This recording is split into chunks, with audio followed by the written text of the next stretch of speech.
అగస్త్యుడు. అనేక మంది పురాణ వ్యక్తులు కుండలలో పుట్టినట్టు చెబుతారు. వారిలో వశిష్ఠుడు, అగస్త్యుడు ఉన్నారు. అగస్త్యుడు చాలా కాలం పెళ్లి చేసుకోలేదు. ఆయన ఒకసారి అరణ్యంలో తిరుగుతూ ఉంటే కొందరు వ్యక్తులు తలకిందుగా వేళ్లాడుతూ కనిపించారు. మీరిలా ఉన్నారే అని అగస్త్యుడు వారిని అడిగాడు. మా వంశంలో అగస్త్యుడు అనేవాడు పిల్లలు కనకపోవటం చేత మాకు సద్గతులు లేక ఇలా ఉన్నాం అన్నారు వారు. వాళ్ళు తన పూర్వులను గ్రహించి అగస్త్యుడు పెళ్లాడి వారిని ఉద్ధరించకోరి విదర్భరాజు వద్దకు వెళ్లి అతని కూతురైన లోపాముద్రను తనకిచ్చి పెళ్లి చేయమన్నాడు. కందమూలాలు తినేవాడికి తన కూతురిని ఇయ్యడానికి రాజు సందేహించాడు. కాని లోపాముద్ర అగస్త్యుణ్ణి పెళ్లాడడానికి సిద్ధపడింది. వివాహమైన అనంతరం లోపాముద్ర అగస్త్యుడితో తనకు మంచి బట్టలు, నగలు కావాలి అంది. డబ్బు కోసం అగస్త్యుడు శృతపర్వుడనే రాజు వద్దకు వెళ్లాడు.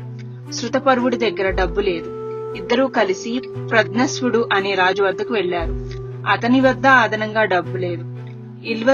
ఇల్వలుడు అనే వాడి దగ్గర పుష్కలంగా డబ్బున్నదని వారు ఇల్వలుడి వద్దకు వెళ్లారు. ఈ ఇల్వలుడు వాతాపి అనేవాణ్ణి మేకగా మార్చి వండి అతిథులుగా వచ్చిన బ్రాహ్మణులకు పెట్టేవాడు. తరువాత వాతాపి ఆ బ్రాహ్మణుల పొట్టలు చీల్చుకొని బయటకొచ్చేవాడు. ఇలా వాళ్లు బ్రాహ్మణులను చంపుతూ ఉండేవారు. ఇల్వలుడు తన వద్దకు వచ్చిన ఇద్దరు రాజులకు అగస్త్యుడికి చక్కగా భోజనం పెట్టాడు. వాతాపి ఇల్వలుల సంగతి తెలిసిన అగస్త్యుడు భోజనం చేసి జీర్ణం జీర్ణం వాతాపి జీర్ణం అన్నాడు. వాతాపి జీర్ణం అయిపోయాడు. ఈ సంగతి గ్రహించిన ఇల్వలుడు పైకి ఏమీ తెలియనియక డబ్బు ఇచ్చి పంపేశాడు. కావేరి కూడా అగస్త్యుడి భార్య అని చెబుతారు. ఒకసారి బ్రహ్మ అగస్త్యుడి వద్దకు వచ్చి కవేరుడు అనే రాజర్షి కూతురు కావేరి శివుణ్ణి గూర్చి తపస్సు చేస్తున్నదని ఆమెను పెళ్లాడవలసిందని అన్నాడు. అగస్త్యుడు అందుకు ఒప్పుకొని ఆమెను తన కమండలంలో దాచుకున్నాడు.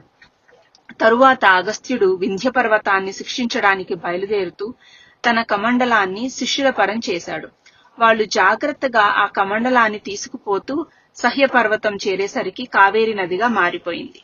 వింధ్య పర్వతం గొడవ ఎలా వచ్చింది అంటే అది అపారంగా పెరిగిపోయి సూర్యచంద్రుల గతులకు అడ్డు తగులుతూ మునులు ఎంత వేడుకున్నా వినలేదు. వాళ్లు మొరపెట్టగా అగస్త్యుడు వింధ్య వద్దకు వెళ్లి తాను దక్షిణానికి పోవటానికి దారి అడిగాడు. వింధ్య తన రూపు తగ్గించుకున్నది.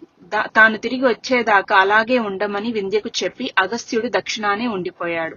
అగస్త్యుడు సముద్రాన్ని ఆపోషణ పట్టాడని చెప్పుకుంటారు. అది ఎలా జరిగిందంటే కాలకేయులు అనేవాళ్లు మునులను తెగ పీడించేవారు. వారిని చంపటం దేవతల వల్ల కాలేదు.